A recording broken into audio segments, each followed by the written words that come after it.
మామూలుగా పడే వర్షానికి క్లౌడ్ బర్స్ట్కి చాలా తేడా ఉంది. మామూలు వర్షం కొద్దిగా పడుతూ ఎక్కువసేపు ఉంటుంది. కానీ క్లౌడ్ బర్స్ట్ అంటే కేవలం ఒక్క గంటలో 100 మిల్లీమీటర్ల కంటే ఎక్కువ వర్షం కురవడం. అందుకే దీన్ని ఆకాశం నుంచి పడే నీళ్ళ బాంబు అంటారు. ఈ విచిత్రమైన సైన్స్ ఎక్కువగా కొండ ప్రాంతాల్లో మాత్రమే ఎందుకో జరుగుతుందో తెలుసుకుందామా? కొండలను తాకిన వేడి తేమ గాలి పైకి లేస్తుంది. దీన్ని సైన్స్ భాషలో ఓరోగ్రాఫిక్ లిఫ్టింగ్ అంటారు. ఇక్కడే అసలు కథ మొదలవుతుంది. కొండలు ఈ గాలిని బలవంతంగా పైకి నెట్టేస్తాయి. ఇలా పైకి వెళ్ళిన గాలి పెద్ద పెద్ద క్యూములోనింబస్ మేఘాలుగా మారుతుంది.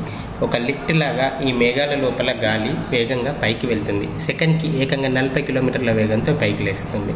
కానీ ఈ మేఘంలో ఆ వేగవంతమైన గాలి లిఫ్ట్ వాటిని కింద పడనీయవు. దాంతో ఆ చినుకులు పెద్దవిగా బరువుగా మారుతాయి.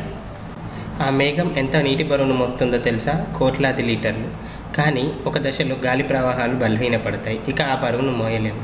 దాంతో ఒక్కసారిగా ఆ బరువంతా కిందికి కుంభవృష్టిలా కురుస్తుంది. అందుకే దీన్ని ఆకాశం నుంచి వచ్చే నీళ్ళ బాంబు అంటారు. ఇలా ఒక్కసారిగా అంత నీరు రావడం ద్వారానే ఒక్క నిమిషంలో వరదలు, కొండ చర్యలు విరిగిపడడం ఇలాంటి విపత్తులన్నిటికీ కారణమవుతాయి. ప్రకృతి శక్తి ఎప్పటికీ అద్భుతమే, కానీ అప్పుడప్పుడు చాలా ప్రమాదకరం కూడా.